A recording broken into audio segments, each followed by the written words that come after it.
Attorney Elliot Schlissel. Today I'm going to talk to you about domestic violence situations. CPS and ACS investigators often investigate domestic violence situations in family households. Often the victims of domestic violence contact CPS or ACS and report the incidents. Children in these cases are aware of or are in a room sometimes when the incidents take place.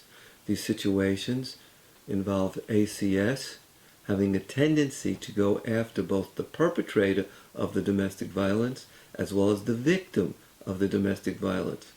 They are often charging the victims of domestic violence with child abuse or child neglect for allowing the children to be present or to be around a domestic violence situation. The victim of this domestic violence may be a woman who has actually done everything in her power to protect her children.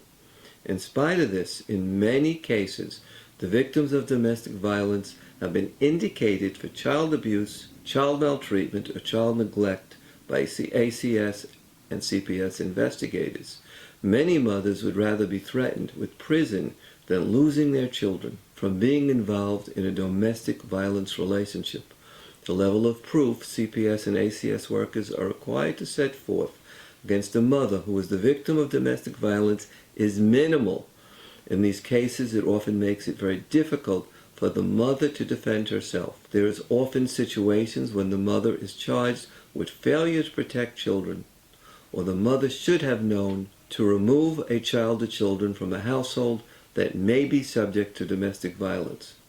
In many cases, the mother may have no place to go.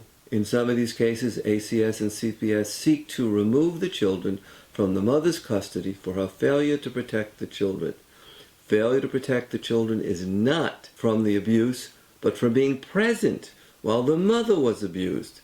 These stories of abused women being prosecuted by CPS and ACS have been documented on many occasions.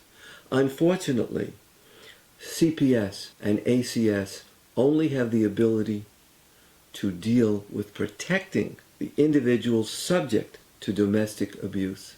They have absolutely no authority to prosecute individuals who engage in domestic abuse.